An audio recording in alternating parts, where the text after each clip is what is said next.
प्यारे बच्चों नमस्ते। आज हम बात करते हैं रिप्रोडक्टिव हेल्थ के बारे में।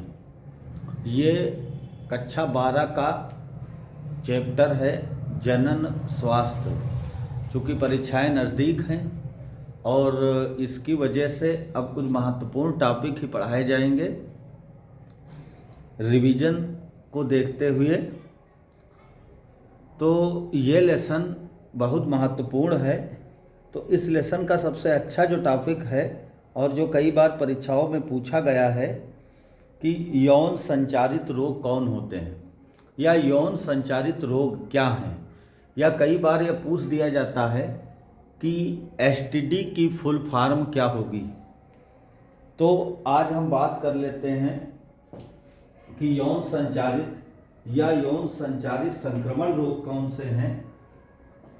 तो इसमें जो सबसे पहले एसटीडी की फुल फॉर्म देखते हैं क्या है, सेक्सुअली ट्रांसमिटेड डिसीज इसको कहा जाता है। ये कई बार ऐसा पूछ लिया जाता है कि एसटीआई की फुल फॉर्म बताइए, तो इसको कहा जाता है सेक्सुअली ट्रांसमिटेड इन्फेक्शन, या इसको रति रोग के नाम से भी जाना जाता है। मतलब ऐसे रोग या संक्रमण जो मैथुन द्वारा विशेष रूप से योनि संभोग, गुदा संभोग या मुख मैथुन द्वारा संचारित होते हैं, इनको सामूहिक रूप से या सामूहिक तौर पर सेक्सुअली ट्रांसमिटेड डिसीज कहते हैं। इन रोगों में चूँकि ये रोग जो हैं ये 30 से अधिक बैक्टीरिया, वायरस और पैरासाइट के माध्यम से उत्पन्न होते हैं। तो कई बार परीक्षा में पूछ लिया जाता है अलग अलग तरीके से कि बैक्टीरिया के द्वारा फैलने वाले एसटीडी रोग कौन से हैं, या वायरस के द्वारा फैलने वाले एसटीडी रोग कौन है, या पैरासाइट के द्वारा फैलने वाले एसटीडी रोग कौन हैं। तो सबसे पहले बैक्टीरिया के द्वारा फैलने वाला जो एसटीडी रोग है क्लेमाइडियसिस, ये बैक्टीरिया के द्वारा फैलता है, काफ़ी बार परीक्षा में पूछा गया है। इसके बाद दूसरा है सुजाक, इसको हम गोनेरिया कहते हैं, गोनेरिया या इसको हम सुजाक रोग कह लिया करते हैं। और इसको सिफिलिस, ये सभी रोग जो है बैक्टीरिया के माध्यम से फैलते हैं और एसटीडी रोग हैं। इसके बाद हम देखते हैं वायरस के द्वारा कौन से रोग फैलते हैं। वायरस के द्वारा फैलने वाले रोग जेनेटिक हर्पीस, या इसको हम जेनिटल हर्पीस के नाम से भी जानते हैं। एड्स, ये भी वायरस के द्वारा फैलता है। और जेनिटल वार्ड्स, इसको हम जननिक मस्से कहते हैं। ये रोग जो है वायरस के द्वारा फैलते हैं। और पैरासाइट के द्वारा फैलने वाला रोग जो है वो है ट्राइकोमोनियसिस। ट्राइकोमोनियसिस ये रोग पैरासाइट के माध्यम से फैलता है। अब हम बात करते हैं कि यहाँ पर मैंने जो है दो रोग को एक सर्किल के अंदर कर लिया है, क्योंकि ये दोनों रोग पर आधारित क्वेश्चन परीक्षा में आपकी पूछे गए हैं। सबसे पहले हम बात करते हैं एड्स की।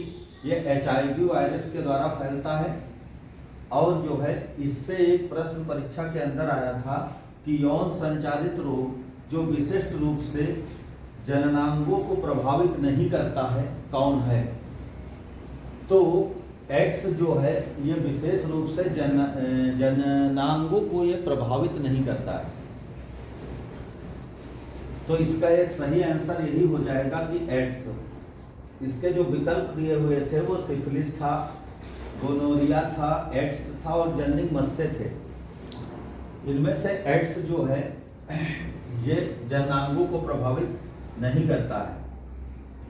इसके बाद जो है जेनिटल हर्पिस, इस पर आधारित भी एक क्वेश्चन नीट 2019 की परीक्षा में पूछा गया था कि कौन सा यौन संचारित रोग पूर्णतः साध्य नहीं है। तो जेनिटल हर्पीस जो है यह पूर्णतः साध्य नहीं है।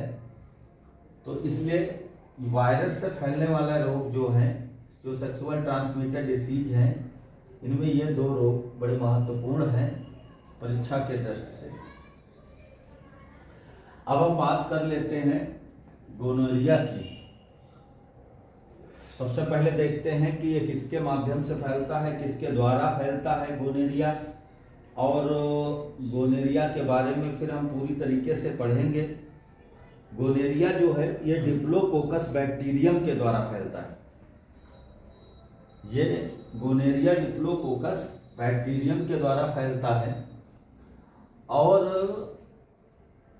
ये रोग जो है नीसेरिया गोनोरिया के द्वारा भी फैलता है।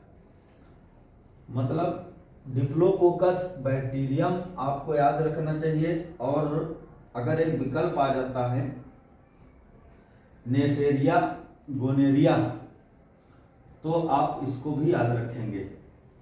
अच्छा, इस रोग में इन्फेक्टेड एरिया क्या होती है, संक्रमण कहाँ पर होता है, तो पुरुषों के मूत्र मार्ग में तथा महिलाओं के मूत्र मार्ग में।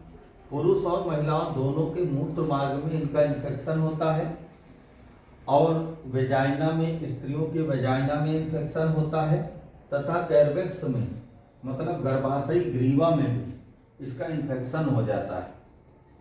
इनका उद्भवन काल 2 से 5 दिन तक होता है। इस रोग में मूत्र जनन तंत्र की श्लेष्मिक झिल्ली प्रभावित होती है। जब इनका इन्फेक्शन होता है तो मूत्र जनन तंत्र की श्लेष्मिक झिल्ली जो है प्रभावित हो जाती है, और यह लैंगिक संपर्क में आने से फैलता है, तथा गठिया रोग व मादा में बंधिता रोग भी उत्पन्न करता है। अगर इन्फेक्शन ज़्यादा हो जाता है, पूरी बॉडी में हो जाता है इसका इन्फेक्शन, तो ये गठिया रोग भी पैदा करता है, और मादा में बंधिता रोग भी पैदा करता है। अर्थात ऐसी मादाएं जन्म नहीं दे सकती हैं बच्चों को। अगर गर्भवती माता के अंदर ये रोग हो जाता है, गोनोरिया रोग हो जाता है, तो ये बच्चों में, जो गर्भ में पल रहे बच्चा है, उसमें यह नेत्र संक्रमण कर देता है। अर्थात यह रोग बच्चों में भी फैल सकता है अगर माता इन्फेक्टेड हुई। अगली बात हम करते हैं, इसके सिम्टम क्या हैं, कैसे इसको हम जानेंगे कि ये रोग जो है फैल चुका है बॉडी के अंदर, शरीर के अंदर। तो सबसे पहले मूत्र त्यागने में जलन उत्पन्न होती है, फिर मूत्र में पस आता है, तथा मूत्र मार्गों में, गर्भाशय में सूजन उत्पन्न होती है। इसका ट्रीटमेंट जब हम करते हैं तो कोई प्रतिजैविकी औषधि, एंटीबायोटिक्स औषधि हम ले सकते हैं। हालांकि बिना डॉक्टर की परामर्श के कोई भी औषधि लेना न्याय संगत नहीं है, लेकिन इसके ट्रीटमेंट में, अगर यही रोग है तो इसके ट्रीटमेंट में पेनिसिलिन दी जा सकती है, नारबैक्टिन दी जा सकती है, और सिप्रोफ्लॉक्सिन दी जाती है।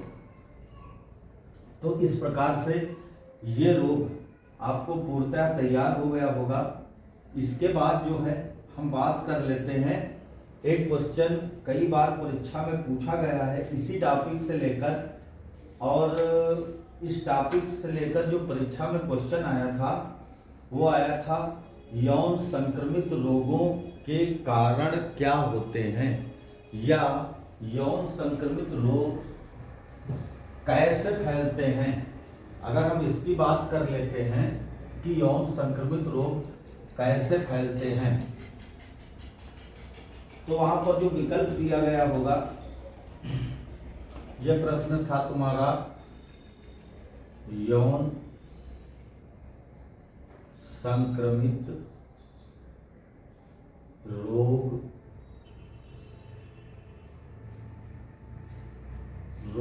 के कारण होते हैं। यौन संक्रमित रोगों के कारण होते हैं। ये प्रश्न परीक्षा में पूछा गया है। तो यहाँ पर 4 विकल्प दिए गए थे। विषाणु, दूसरा विकल्प दिया गया था जीवाणु, और तीसरा विकल्प दिया गया था प्रोटोजोआ।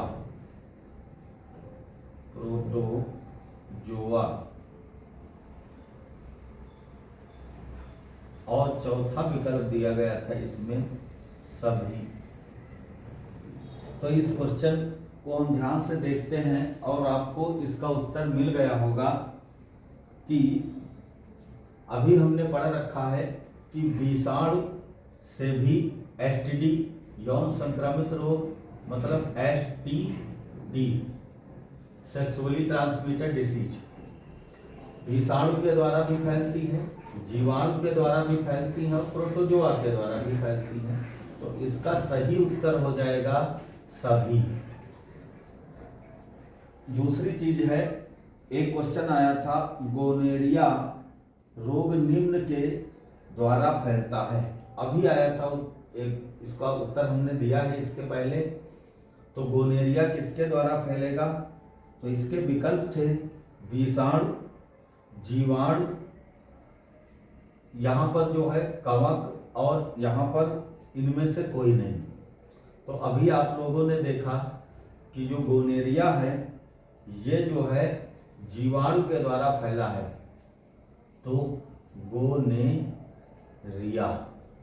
गोनेरिया रोग जीवाणु के द्वारा फैला है। तो ये दोनों उत्तर जो है आपको पता चले कि गोनेरिया रोग ये दूसरा है। गोनेरिया रोग किसके द्वारा फैलता है? तो गोनेरिया रोग जीवाणु के द्वारा फैलता है। और यौन संक्रमित रोगों के कारण होते हैं। क्या कारण होते हैं? तो यौन संक्रमित रोगों के कारण विषाणु भी हैं, जीवाणु भी हैं, प्रोटोजोआ भी हैं। तो इसलिए इस प्रश्न का उत्तर होगा सभी। अगले वीडियो में हम लोग देखेंगे एक नए रोग के बारे में।